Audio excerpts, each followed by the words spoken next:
Hi, and welcome to Filmmakers Compass Podcast, the show where we talk about movies and, well, more movies. I'm D-Man, joined by CP. And CP, how are you doing today? D-Man, I'm very jealous of you. Why? Well, as our listeners are about to find out, you are in beautiful Fresno. I am traveling for work, and this is a late night podcast, but I'm excited because while traveling can get in the way, it also, well, it shouldn't stop us from talking. No. That is the truth, sir. That is the truth. So I appreciate your dedication. You know, there's a lot of stuff you could be doing right now in Fresno, and instead you're sitting in your hotel podcasting with all of us. I appreciate that because I also appreciate all of the comments and responses we've gotten in the last few weeks from all of our listeners. You know, we do the shout out section every week, but it's never this robust. And I'm just so excited that everybody's engaging with, I don't know, what we're talking about. It's amazing. Yeah, well, I say a lot of very profound things on this podcast, and it's very clear that people agree with most of what I say. So there you go. Fair enough. Well, first up, we have to give a shout out to Ivor, who said, I don't think enough is said about the co-stars in Gladiator. Russell Crowe can act with confidence and command, but without the other actors showing him respect when following him into battle or when they're hanging around, the movie would have less gravitas. We as the audience see those characters give him respect, so we show him respect. I would follow him into battle. That's a dope comment, Ivor. I mean, I totally agree with what he's saying. It's funny. I went to a talk with Ed Zwick a while back, and he said that the most important thing in a lead actor is, are they someone who have the ability to really engage with the supporting roles? And he says that's what makes great actors. Yeah, So, and I think this is, as Ivor pointed out, a perfect example of that, where it's like not only does Russell Crowe's performance elevate everyone around him, but also like, what is it? What's that saying, CP? Like, high tide raises all boats. yeah. Like everybody's giving good performances and they're all putting Russell Crowe up on that pedestal, thus elevating the whole sense of epicness of Gladiator. Yes, sir. Love it. Pretty dope. Hayden Thomas said, so peak, which, what are your thoughts? Well, that's in response to the greatest 30 seconds of any cinema, which is the opening sequence of Top Gun. Danger zone, aircraft carriers. That's Top Gun. No. He's talking Top Gun, baby. All right. Hayden Thomas, I agree with you. And now we have to clarify, CP, that in the last week, you and I have been to the theater like 3 or 4 times each. Yeah, it's been pretty busy. We're putting those AMC A-list passes to work.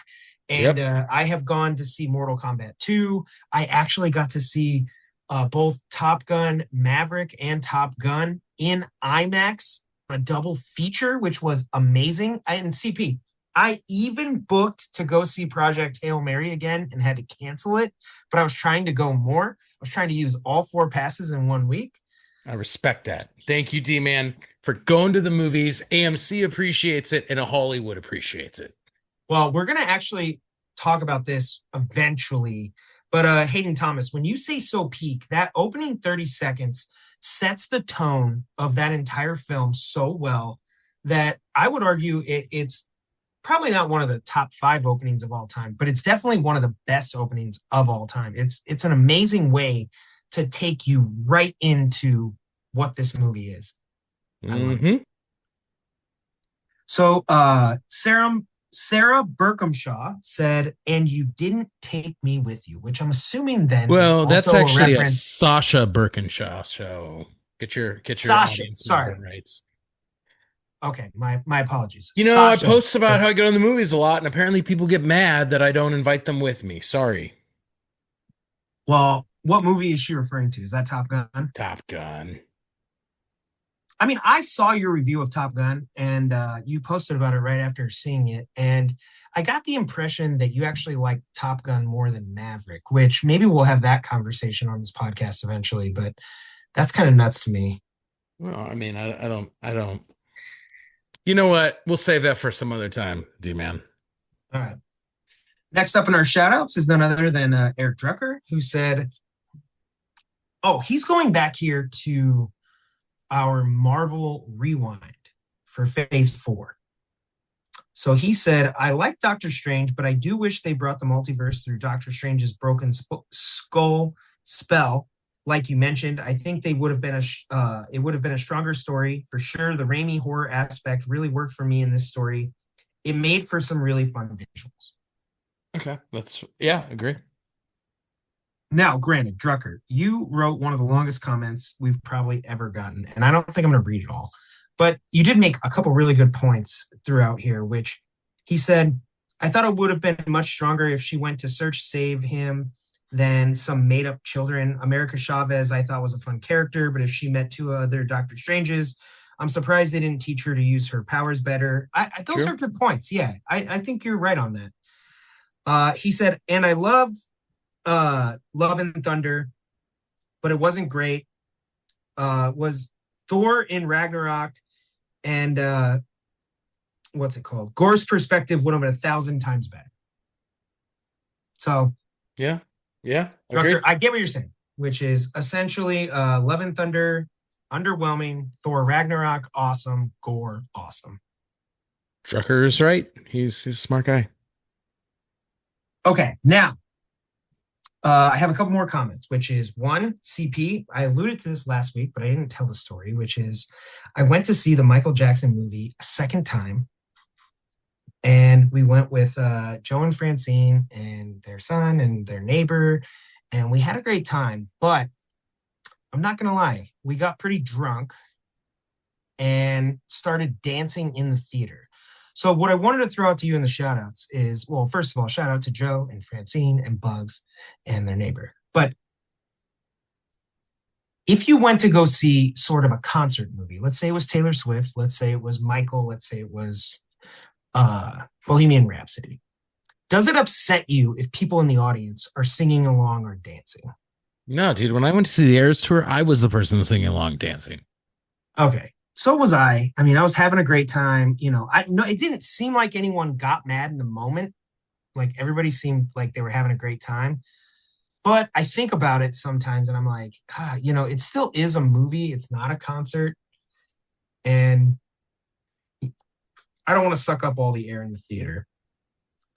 George in the Cinematic Fanatics chat said that the Top Gun helmet for the anniversary movie, the popcorn bucket, was amazing. And he, quote, said, take my money, I which saw pictures of that. It looks pretty sick. yeah, I posted a photo of those and it was pretty dope. Bryant Tittle said the real question is, and now we're talking about Mortal Kombat, Too. not Top Gun. Real question. Mm-hmm. Is it better or worse than our previous Mortal Kombat 2 movie? Glad to see no one tops the king of terrible video game movies. And my impression from his comment is that he likes Mortal Kombat 2 from the 90s more than the new one. Mortal Kombat Annihilation is awful. Just gonna leave that at Awesome. that. No, it's amazing. No, it's just bad. Now, Street Fighter from the 90s is awesome and bad. Mortal How do you not Kombat like Mortal Kombat Annihilation from is the just 90s? bad. No. I'm not talking about the original Mortal Kombat. I'm talking about the sequel, Mortal Kombat Annihilation. I know, the one where they go in the desert and they don't The one actually. where like Johnny Cage dies in like the first like 30 seconds of the movie. Yeah, it sucks. That was a great casting, though. I don't know who that actor was, but like as Johnny Cage, he was great. Yeah. Yeah. All right. And then finally, got to give a big shout out to Mr. Mike Soto. It's his birthday this week. So happy birthday, Mike. Happy birthday, Mike. I'm wishing you a better birthday than D-Man's gonna wish you. Uh, I have a very special shout out this week. We don't do this often, but a very special shout out to my wife, Steph. This upcoming weekend is our wedding anniversary. So What? happy anniversary, babe. Love you. And she still doesn't listen to this podcast. Yeah, she does. She listens in the car on her way to work and stuff, but I don't know if she completes every episode, but I talk to her about it. Solid. So, yeah, happy anniversary. But all right, that does it for our shout outs this week. This was actually a long shout out, but I appreciate that. I thank you guys all for chiming in. Hopefully, we end up getting so many comments that we can't include them all in the shout out section. And you and I will have to transfer over to social media. That'd be amazing. Yeah, yeah, that would be really interesting, wouldn't it? All right. Well, let's go ahead and dive into our box office breakdown.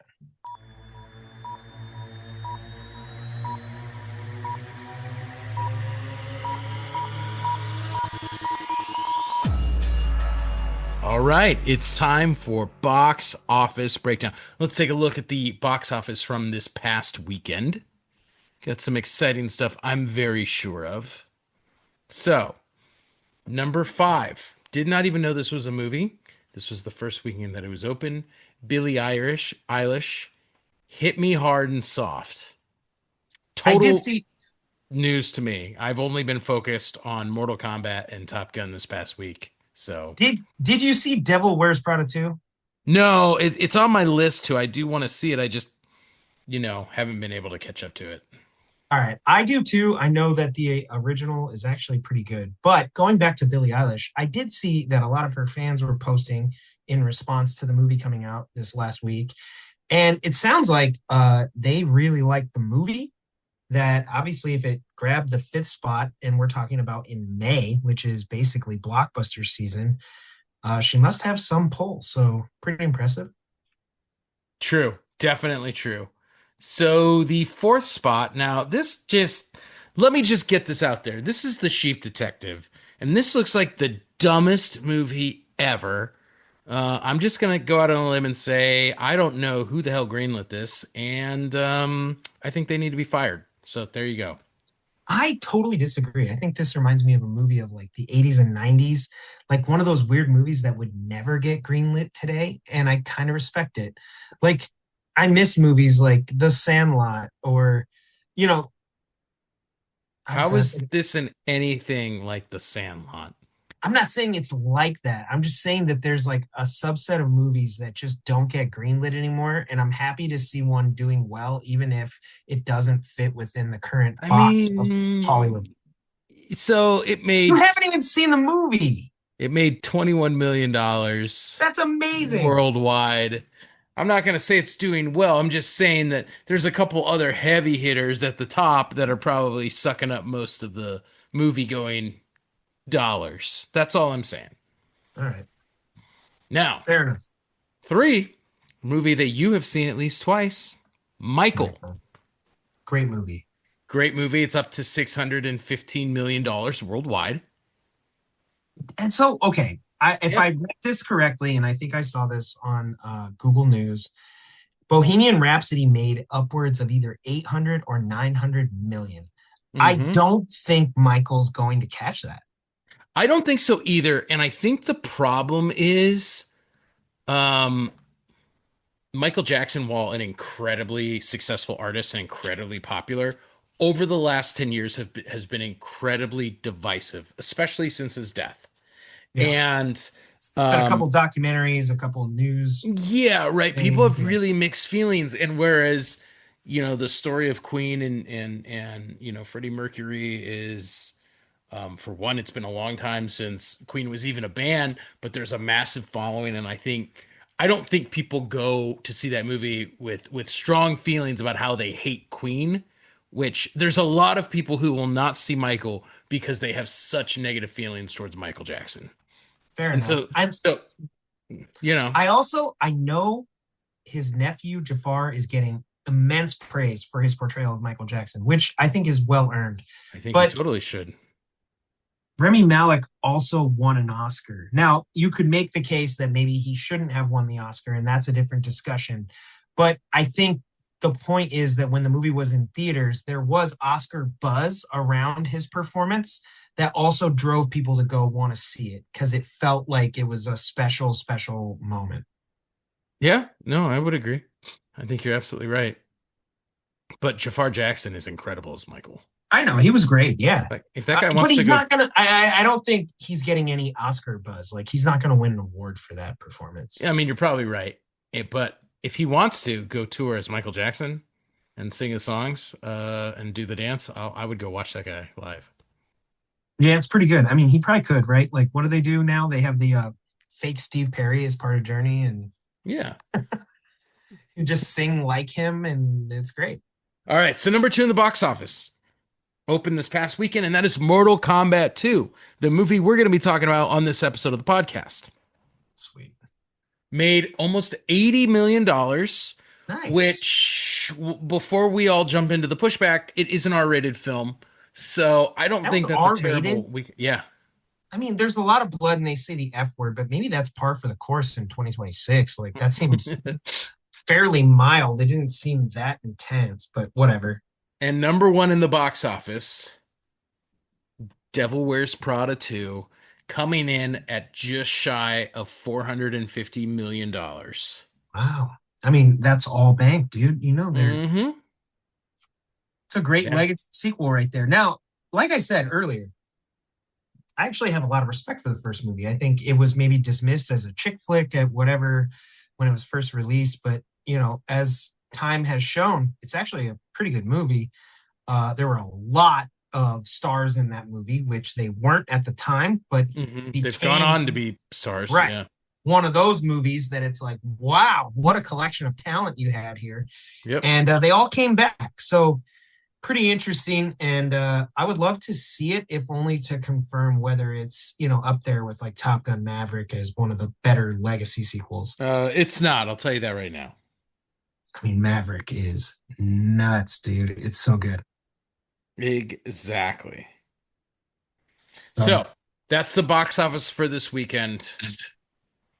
all right, well, I guess let's go ahead and jump into our conversation this week, which is about Mortal Kombat 2, which is really Mortal Kombat 4, but really it's like two of the reboots. And I don't know, what are your thoughts? Like, let's start off with like, did this movie even D-Man, need to be made? D-Man. Yeah, it did because Warner Brother is desperate for money and is sitting on this whole treasure trove of IP. So they're like, hey, people love these games. It has an incredibly hardcore fan base. We made two movies in the 90s and didn't do jack with it for 25 years. So I guess we need to come out with another movie. And then when you make another movie and it's decent in the box office, I think it came out right around the time of COVID. They're probably like, you know Yeah, it's what? like 2021. Screw it. Let's just make a sequel. Which I don't have a problem with that. I love the Mortal Kombat games. I love the characters. I love the lore. Um, I just always look at these movies and it just, I just want to go over there and slap someone at DC and be like, what the hell are you doing? Sure. Or I mean, WB, not DC. well, okay. So first of all, let's talk a little bit about the previous movie because this is technically a sequel, although having seen it, it doesn't feel very much like a sequel at all. No, it really is. Uh, I feel like They're not even really promoting it as Mortal Kombat 2. They're just promoting it as Mortal Kombat. yeah, and I mean honestly, other than the fact that like you get an introduction to Raiden and Sonya and Jax and Cole and technically Kano and okay, a couple other folks, right? Like It's kind of a lot. but it doesn't like directly play out. I mean, in fact, my complaint after watching Mortal Kombat was I was like, this is a movie about the Mortal Kombat tournament, and there's no tournament in it. It's literally just pre-gaming. Yeah, I mean, I feel like that was the number one complaint about the 2021 or whatever year it was released Mortal Kombat version, the 2020s, let's just call it 2020s, Mortal Kombat 1, which was there was no tournament, which felt odd because that is what the story is, right? Like, Yeah. Yeah. so to omit that, you're like, man, this could be anything then. If it's, that's what makes Mortal Kombat as a franchise unique. And the first movie, while I thought the best scene, honestly, was actually the opening scene between Scorpion and his family and Sub Zero, which Yeah, that was, was awesome. It was yeah, awesome. actually, so like that was dope. I remember being like, oh shit, like if the rest of the movie's like this, it's going to be awesome. And then the rest of the movie was not like that. Yeah. You know, Yeah. somewhat forgettable with these characters sort of, I don't know, just traversing different terrains and trying to capture relics or whatever the hell they were trying to do. It didn't feel very Mortal Kombat ish. Well, I feel like that's the number one thing that this movie corrects right out of the gate. So, what you will about is this a good movie or a bad movie? But I mean, like, if you're addressing the number one complaint about its previous Well, film, that's the it does justification that in for the spades. Yeah. sequel, right? The movie Yeah. ends before we get to the tournament, so they're like, okay, we got to give the fans a tournament. Awesome. I like that's fine. Um, as I said in my review, it's awesome and awful at the same time. There's a lot of things I love in this movie. It's just the things I despise are so much stronger that I can't get past them. You Well, know. let's start with the things that you actually enjoyed. I mean, what Well, what did this movie do right? there's a ton of characters, and it's very conscious to make sure that they're focusing a lot of the characters from early Mortal Kombat, like especially Mortal Kombat 1, right? Yeah. Bringing a lot of these characters into the film. Um, there are plenty of game accurate locations that we get to visit. That's a lot of fun. The characters, I thought they did a really good job of trying to have video game accurate fatalities and move sets, which again, and it's over the top in terms of violence and gore, like a Mortal Kombat video game is. Should be. Yeah. But for me, I think the two biggest things that I really loved is for one, my two favorite characters in Mortal Kombat are Scorpion and Johnny Cage, and both of them are very prominently featured in this film. Yeah. Awesome. The other thing is, I mean, come on. The Mortal Kombat theme song is so incredible, and they do play it multiple times in this movie, like they do in the original movie, like they do in the games, and I just absolutely love that. I have to agree about the theme song. I mean, it really is an epic.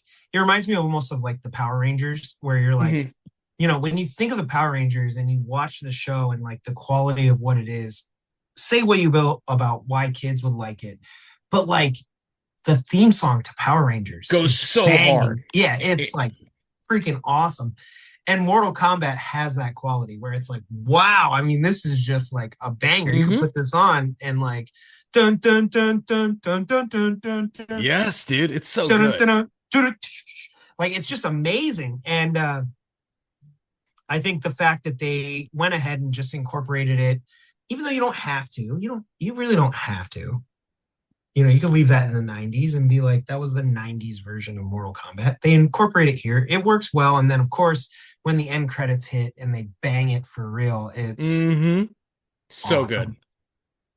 So, but I also agree with you that I think, my perspective on this movie was that if you go into it with the right expectations, you can actually enjoy this movie a lot. So, taking a lot of the things that you sort of listed as negatives and just being forgiving towards them and saying like, hey, I want to see some awesome kills, some video game lore, and have some fun, have some jokes and some comedy or something built within. If your expectations are in the right place, I think this movie's actually pretty enjoyable. I mean, that's I just I think it comes. The problem is CP. This is my problem. Is I think when we look at these movie reviewers on social media, us included, whatever, I feel like a lot of them are like, listen, if you're to put this up against like Lord of the Rings or something, right? If you were to take this movie and like say, hey, does it hold up against these great trilogies or this and that? I mean, the answer is a resounding no. It doesn't, and that's fair. But like, I just don't think that's what this movie's doing at all. No, no, I think it comes down to this. Look, some of my favorite movies in the world have trash dialogue. Again, I'll point to the John Claude Van Damme Street Fighter. One of what in my mind, one of my favorite 90s? movies of all time.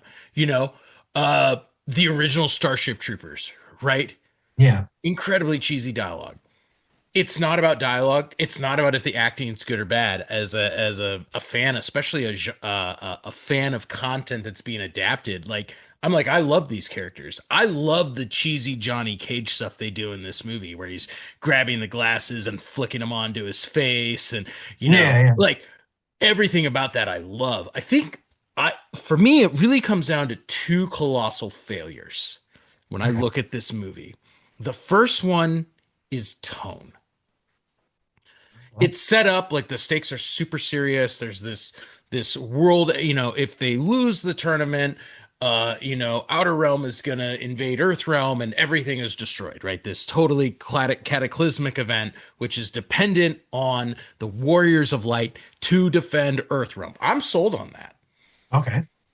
The problem is, at the same time, they treat it like kind of a tongue-in-cheek. This is a funny, goofy video game movie, almost to I would compare it to the upcoming Street Fighter movie based on the trailer. Yeah, Seems to okay. wholly embrace the idea that this is like kind of a video game world and it's not realistic and it's not trying to be realistic. The problem is you can't do both at the same time. And I feel like Mortal So Kombat was trying to do both at the same time. if I get you correct, you're saying that it has the sheen of trying to be Lord of the Rings, but then also like this like goofy B movie or something. And Yeah. it does they don't work. They don't work. Like if you're gonna be Lord of the Rings, then you have to be committed to going all the way. You can't try to be Lord of the Rings and then have characters making sex jokes. Like it doesn't work. Hmm. Yeah, I get Or lean into it being, hey, this is just a fun video game movie, as some of the better, like Sonic the Hedgehog or Mario do, right? yeah, And okay. embrace it and just make it be about that. And That's interesting, yeah. so that's my first problem. Okay. Second problem. And second problem kind of has two parts. The first part of it is the writing's bad. And the writing's bad because there's so much story they're trying to incorporate into this film that they just can't successfully do it. And I think that my failure is, and why I get pissed off with all these Mortal Kombat movies is I love the games. But really what I love about the games is I think that the Mortal Kombat lore is like top tier. I would put it like when you really think about the Mortal Kombat lore, and this is going to be super controversial, and probably Drucker is going to call me out for this. Sorry, Joker. Mortal Kombat lore. I would put it on par with the best of the best, the Lord of the Rings, the Dragon Ball Z's, the Star Wars, in terms of like it's an incredible world that has been really flushed out by the creators of Mortal Kombat.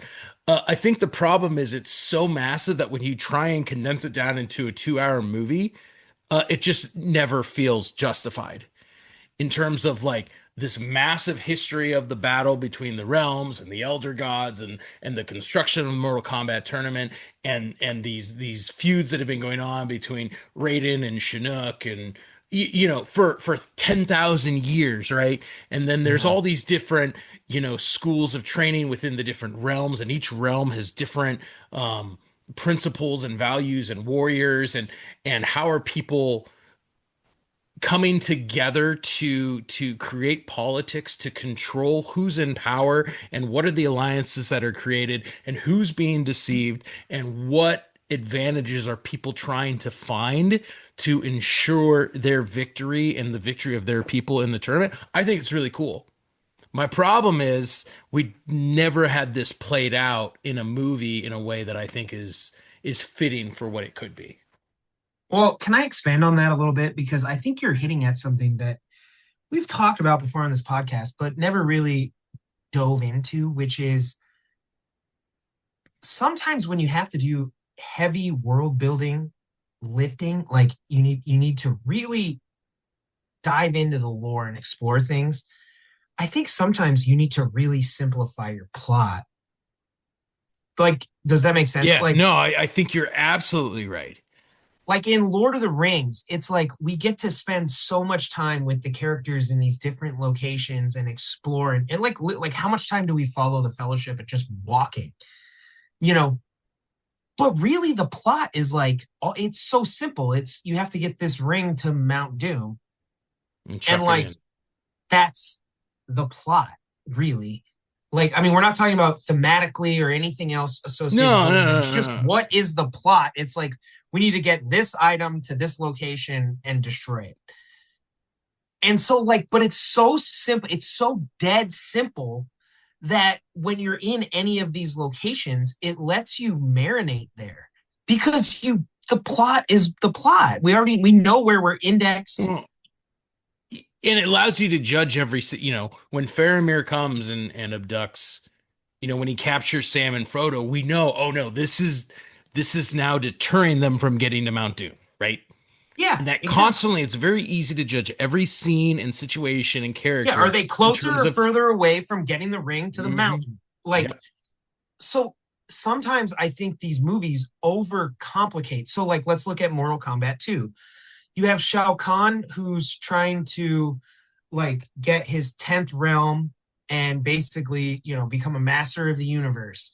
Then you have this story with Katana where she's trying to get revenge. Then you have this amulet that's supposed to power Shao Kahn and like So they have to steal Raiden's power, right? yeah, so then they like it to me the problem is it becomes the plot is too convoluted that when as special as Mortal Kombat is, like you're saying, with the lore and the video game and everything that they have associated with the franchise, if you could spend time then marinating in like why are they in this location for this battle, like have a bunch of heroes or villains fought and died here in the past, like what's the history, is this a really important place, is it nothing, and did we just get dropped here, how weird is that, like if you could spend time sort of exploring either what they're doing or where they're going, it would make the movie feel bigger. But because the movie's so concerned with the plot because it's convoluted,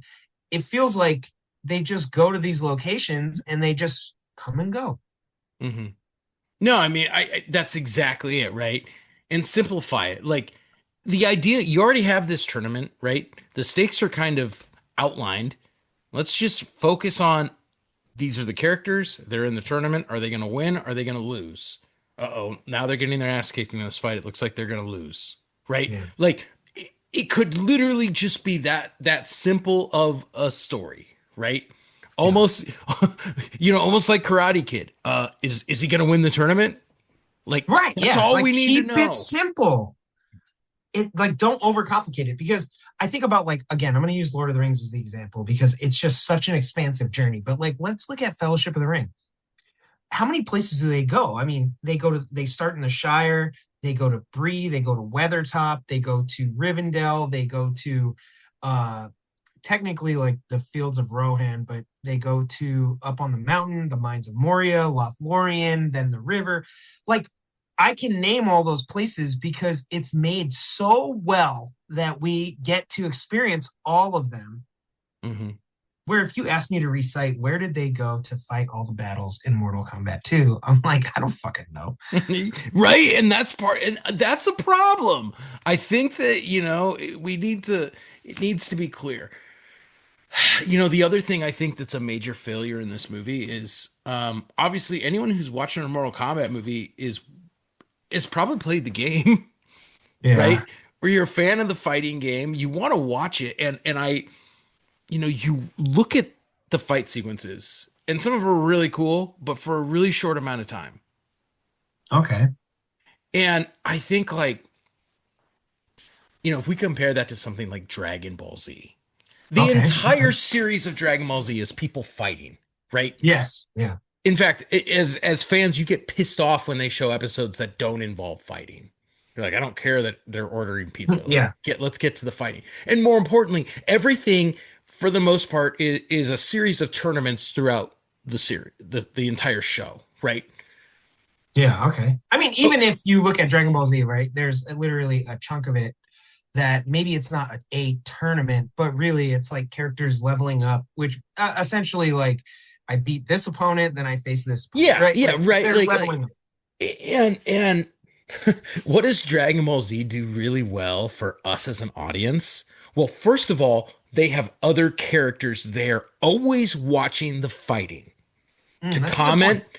to analyze, and to essentially explain the stakes to us as fans, Yeah, right? like, somebody gets worried. They're like, oh no, he doesn't know that Right. Frieza can do this one power. Exactly. And so as an audience, we have the suspense, right? They do it really well with the character Piccolo, who's always talking about, oh, well, like he'll never be able to beat this move. And right, like that's what we need. Like when you're watching football and you get your commentators, right? Yeah. Or Okay. you're I like watching that. That's a good point. UFC or Yeah. whatever. And all the fights for the Or most part in UFC or boxing or yeah, whatever. right. Most of the fights in the Mortal Kombat 2 is two characters alone. And if they had happened and we had Raiden and Sonya and Johnny Cage watching from the sidelines and saying, "Oh my gosh, like he's getting cocky," or "Oh my gosh, don't show mercy there." Like I think that the fight sequences would have been a lot more suspenseful, and the filmmakers could have spent more time actually on those battlefields because guess what? This is about a fighting tournament. We're watching the tournament, and all the other characters are there too. Well, and if you had gotten rid of something like the amulet story Yeah. altogether. Now, granted, I'm not saying that that omission means that we should lose some of the characters involved in it, but you'd have to find another way to bring them into the story. Yeah. But yeah, I mean, like if you could get rid of that, you would free up a lot of time to be able to expand on some of these fights and make them more dramatic, or you know Hmm.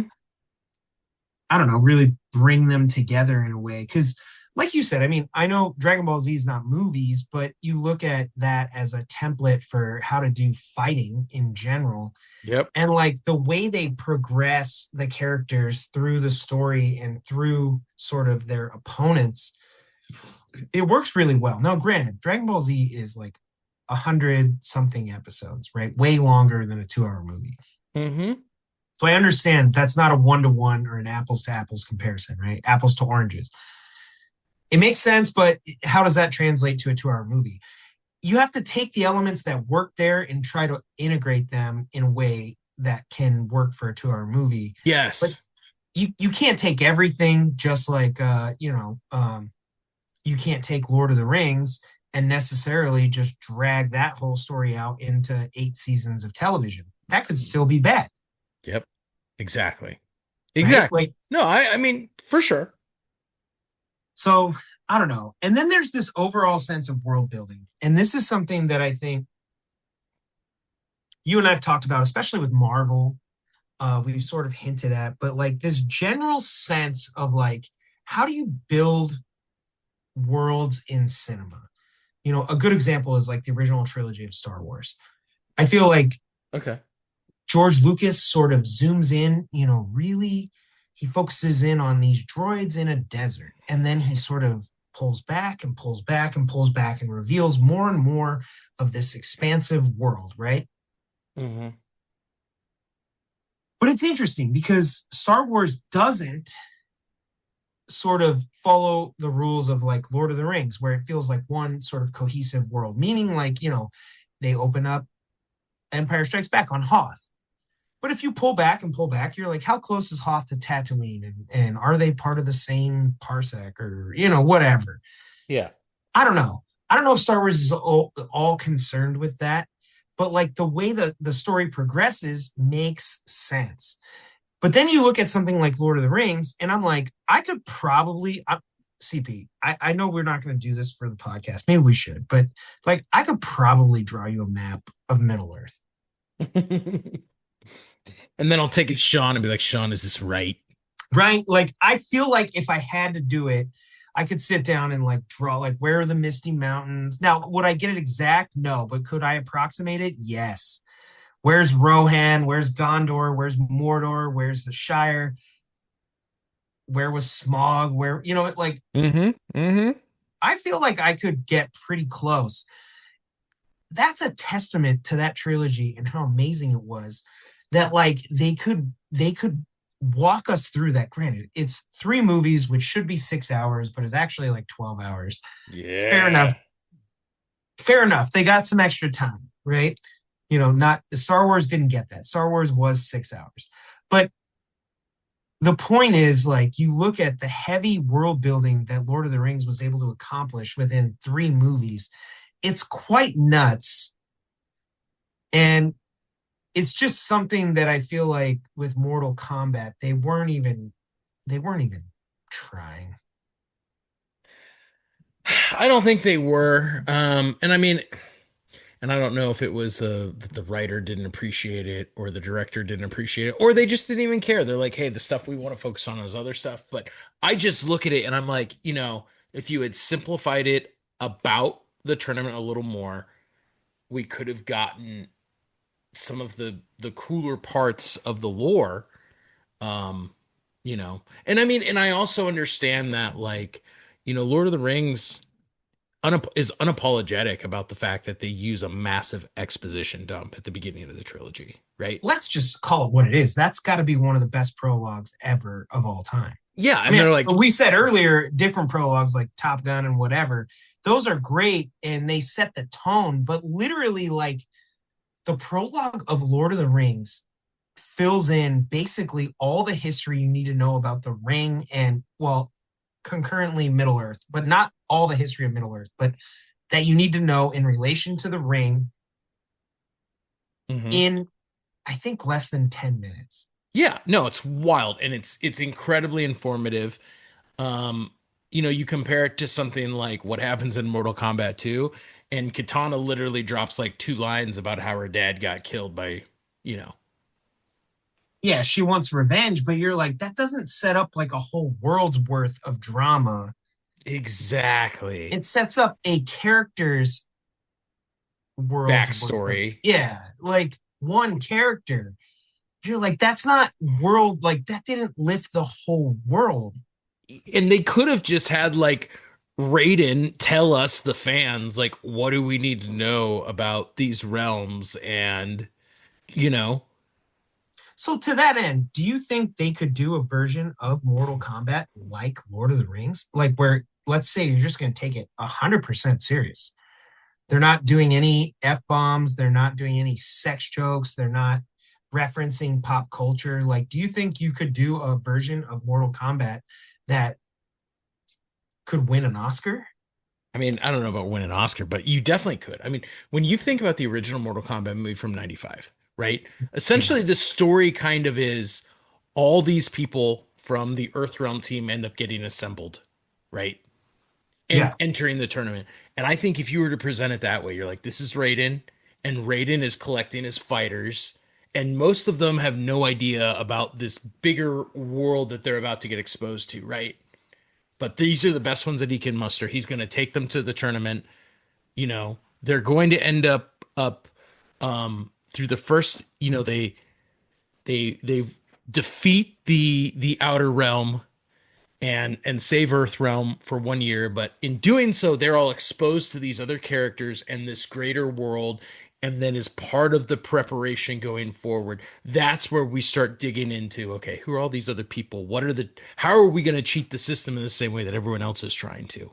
Sure. And now we've discovered, all these different races and realms, and what does it mean? You know, Yeah. I think Hmm. you could do it and it would have been awesome. It's interesting. I mean, it would be cool, like, to see somebody try to do it. I mean, because in general, video game movies have not gotten that level of treatment. Is there really something that says like Halo or Mortal Kombat couldn't be translated the way Lord of the Rings? I mean, it's 3 novels worth plus appendices and other stuff. You're telling me like there's no way to do, like, okay, I don't know how it'll turn out, but next year we have Legend of Zelda. Hmm. Are you telling me they like, imagine how epic those games are? You're telling me they can't put together a movie that can match that epicness? I mean, I I don't know what the deal is, and I think it's probably always rests on the fact that people who are making the films never really have enough of an understanding of the actual video game, right? Hmm. Interesting. And because I think you're right, I think you totally could make it amazing. Legend of Zelda movie, Because right? why We not? should have had an incredible Halo movie, and we should have a Lord of a Mortal Kombat movie that is Lord of the Rings style in terms of the epic nature of it. Or look at Dune. I mean, Dune's amazing. Like, what an epic modern translation of that novel, where you're like, we've seen obviously a different version in the 80s where it's like, while still fun, I'm not knocking that movie. It's still good. You're like, it's not epic though. Yeah, Sort of has a B level corniness to it, where you're like, okay, still cool, but not great. yeah. And I I mean, I don't know. And I look at it, and you think about when Duncan Idaho dies in Dune, and you're like, man, that sucks. We should feel the same way when Kung Lao, or I mean, when Kung Lao dies in Mortal Kombat 2. Liu Kang. No, no, no. Liu Kang has to kill Kung Lao. Oh yeah, his brother. Yeah, Yeah. Like that should we should be like, "Oh man, seriously?" You know what I mean? yeah. So And that's the biggest thing because I think the movie, like, does it have some badass kills? It does.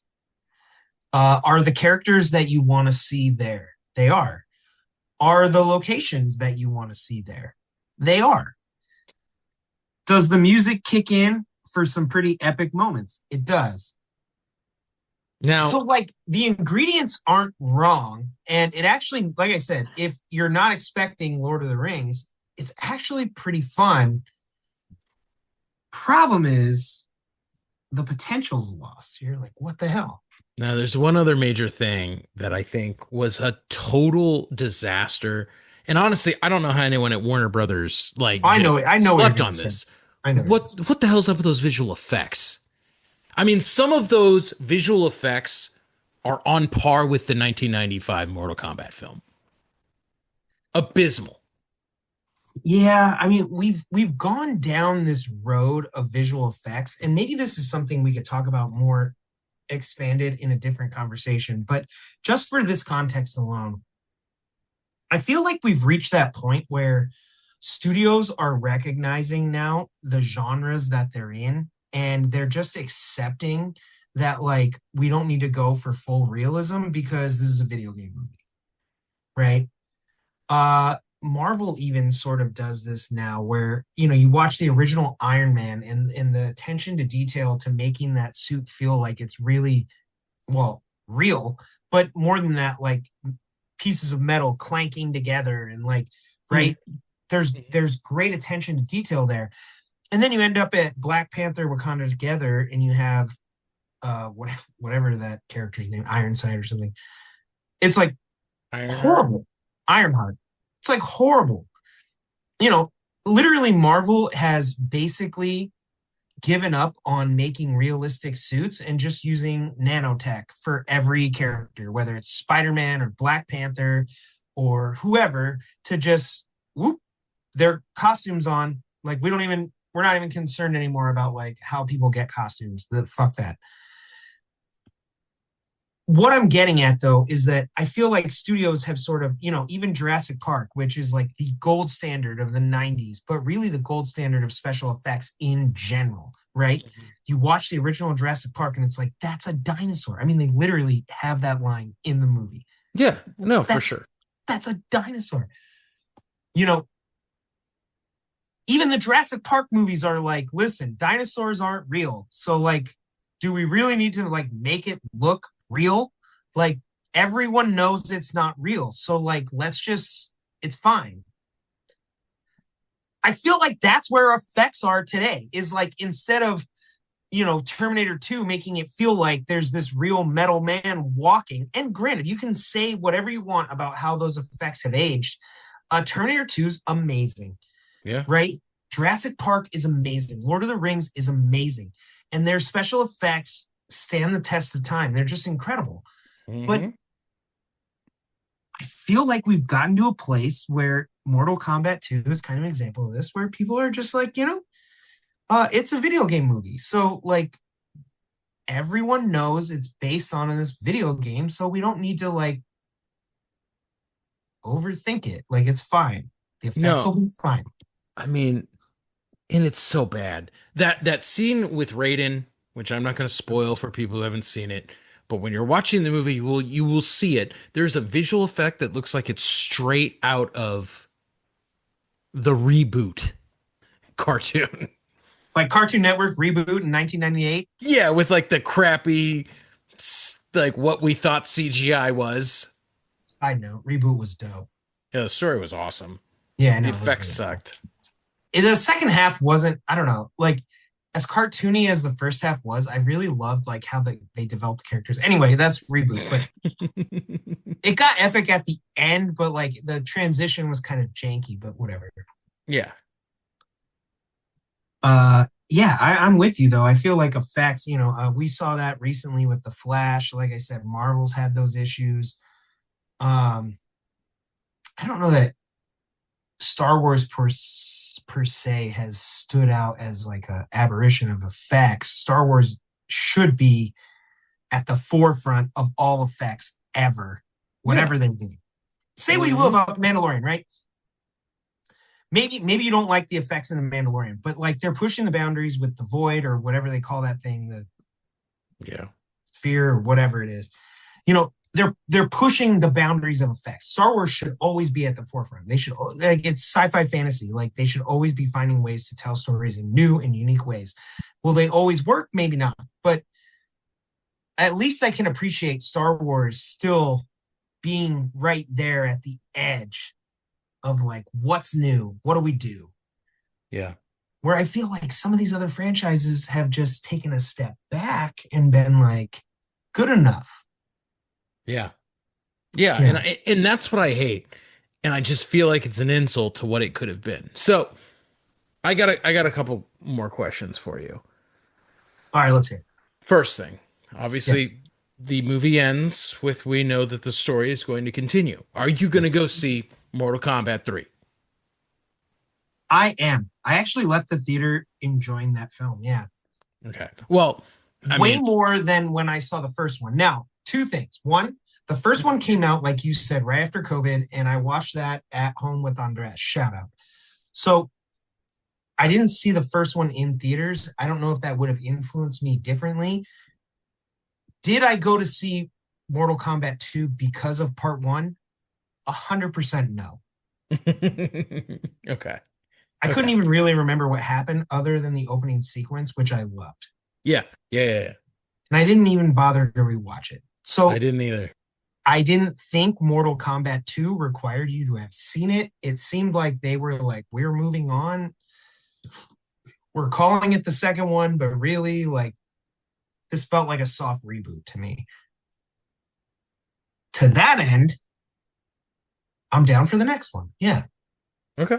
I actually am too. I mean, obviously, I've seen all these Mortal Kombat movies and I keep going back and seeing them, and I'm always disappointed, but I still see them. I mean, I like where this one's going, and I mean, dude, I actually really loved Carl Urban as Johnny Cage, I so know he was great. I'm Dude, those were sold. some of my favorite moments. I loved him as the actor when he was doing his whole thing, which they kind of do in the original one, but like Yeah. loved that sequence. I loved him and Baraka. I thought was great. Awesome. Yeah, Awesome. phenomenal. I mean, it was a great fight, but then like I liked their dynamic. Um, and there was a lot. I actually thought Johnny Cage was positioned as maybe the probably the central character. Even though not really, like Katana maybe could be considered the central character, so Hmm.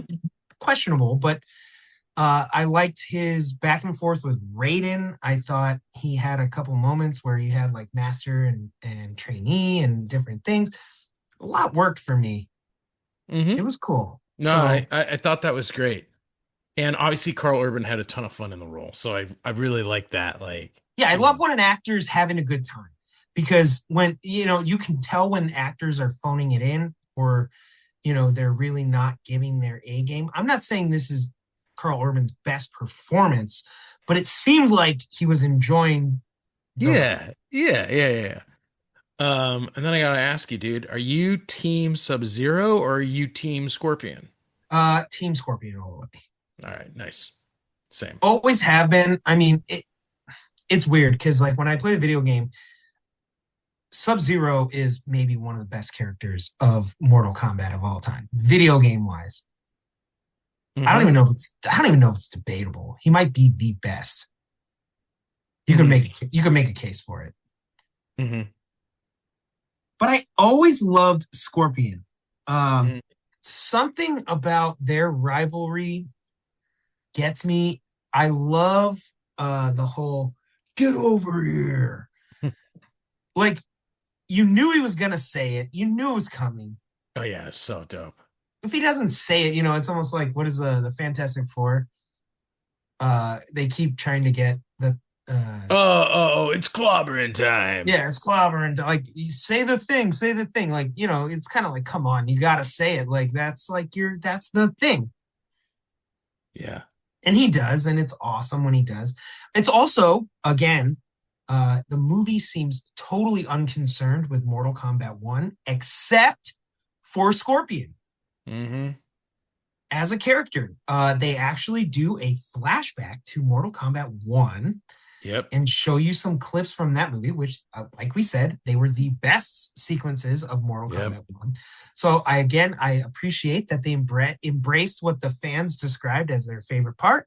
You're like, let's keep that. Everything else can go away. Fine. Thought that was cool. I would love to see Scorpion in the full garb, I think part of it is the fact that it's because it's the actor. yeah, Haruko Sayuni, Yeah, like and they want. he's like such a prestigious like I mean, he's actual great. like He really is awesome. Yeah.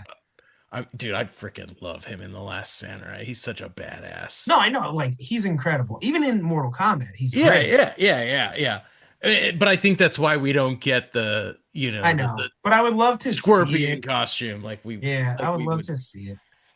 Yeah. Just because, like, the whole ninja vibe, I mean, like, it was basically a Halloween costume at that point. It's Yeah. awesome. Yeah. And they sort of like avoid doing it. They like give them the colors, but they're kind of, Yeah. you're like, just do the thing. Like, it'd be cool. But Hmm. yeah, am I down? I am. All right. So I mean, I want to throw those questions back to you then. I know you said you are, but what are your thoughts? Like, is there enough here to build upon, or do you think Mortal Kombat 3 will just be another reboot of Mortal Kombat? I mean, I think there's something to build upon. I think it will still be another movie where we're going to be talking about it in 3 years and being like, it could have been so much more than it is. I mean, and this probably comes back to the original, the fundamental underlying problem with all these video game movies is, right, we're looking at the Mortal Kombat story, which is told over the course of 12 games. Each game is, I don't know, 12 hours in length, let's say. That's a crap ton of story. Yeah, And if you're going to play an 18-hour game or something, it's always going to have more story than a 2-hour movie. And that's why it's so hard to translate video games into films. Will true. I go see it? Yes. Will I be All right, disappointed? so Probably. I have two more questions for you. All right. So first up, Shao Kahn and Shang Tsung as the villains. Thoughts? Just what do you think? I mean, are they one dimensional? Do you think they work? Uh, I actually really like Shao Kahn as a villain in this movie. okay. Um, he's a little one dimensional, but the point is, I think he works for what he is. Yeah, When he's we kind of think the about, emperor. Yeah, I think about like kind of like Darth Vader in you know the Empire. original trilogy is not the most fleshed out dynamic character. It's not until we get to Return of the Jedi and we really end of Empire Strikes Back that we find out that he was Luke's father. That there's so much more there, through A New Hope and most of Empire Strikes Back. He's kind of just a big scary hulking dude who intimidates the crap out of people, and I think it works, and that's sort of what we get from him. I Yeah. think that works for the film. We see he's a bad guy, and we see that he's really hard to beat. So, I think that actually works. Shang Tsung, because I know in the other movies he was positioned more as the main baddie. Shao Kahn was sort of a mention rather than. So here, I didn't think Shang Tsung got the proper treatment. There's Uh, a very strong hint that he's willing to overthrow, that yeah. he would be, but they never go there. And maybe that they're just laying the groundwork for a later movie. But Yeah, I actually did not like that. I probably would have taken him out of the movie just because I don't think he's bringing a lot of the character. I Uh, agree. That's kind of what I was going to say. I because was we like, yes, already have Quin Shi, the other sorcerer, right? yeah, it's like too convoluted. You're like, I'd And I'm like, rather let's introduce just him. use the one and we can introduce him later. Yeah, I kind of agree. I thought as much as it was cool that he was there because he is a part of like the original game and like, it makes sense that his character be there. I didn't like sort of it didn't feel like they gave him enough character and they didn't give him so little as to just be like a cameo that I was Yeah, like, it feels like we're wasting a little bit of time here I because felt the nothing. same way. I felt the same way. So, and then my second question was about Katana. So you have Katana. this, yeah, you have sort of the Earth heroes, and we know all of them: Sonya, Jax, Liu Kang, Johnny Cage, like all the Earth heroes, Raiden, and whatever, whoever else was on that team. Uh, that's fine, and we sort of know what that is. But then you have like the double agent of Katana. Do you think that character worked? Because part of me didn't like that. I don't like when a double agent is so obvious. I didn't like Katana, and my reasoning was I think that this film should have been with the Earthrealm heroes. Katana should have been introduced, and then as a reveal at the end, if we didn't see her Yes. whole storyline from her perspective, and we find out, oh, there's actually this person on I the other hate to say it, side. but I think you're right, CP. I I think you're think right. that would Yep. have been really, really cool. And then that would have set us up for this next one. They're like, okay, now we get to explore this character of Katana, who we only saw through, the glimpses of her, being on the bad team, right?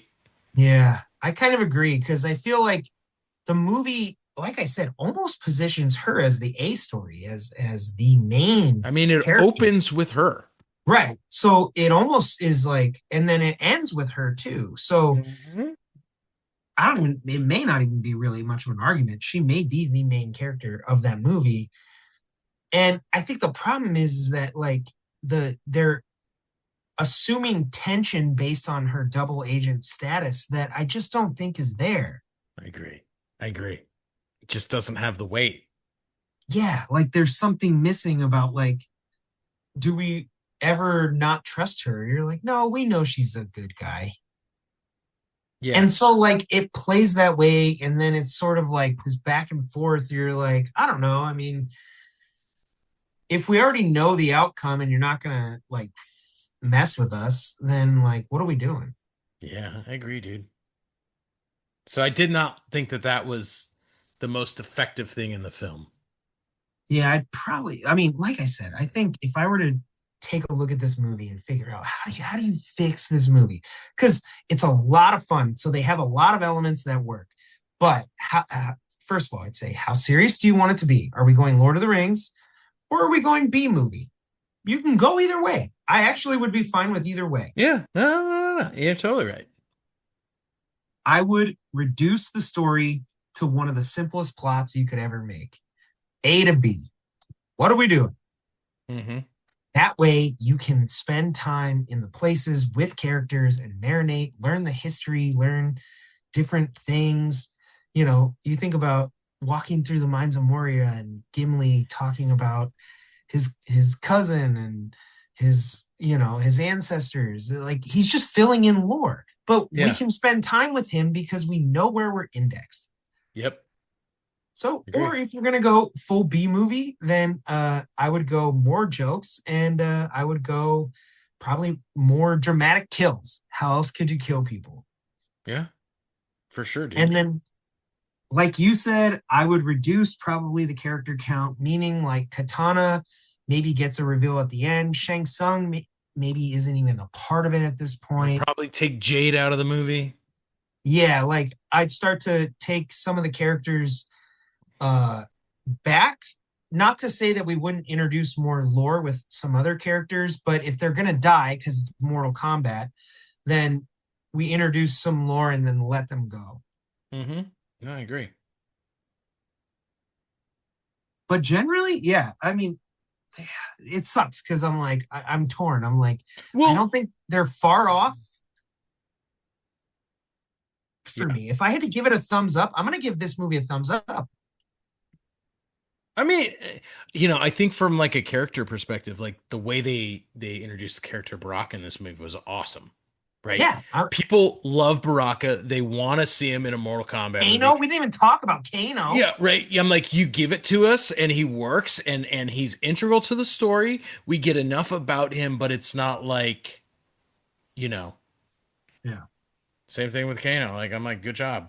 That's what it should be. yeah. I mean, like, I think there's enough here that makes me think like they're on the right track. It's just, it to me, it's like if they could just decide, do you want to be, Lord of the Rings or Spaceship Troopers?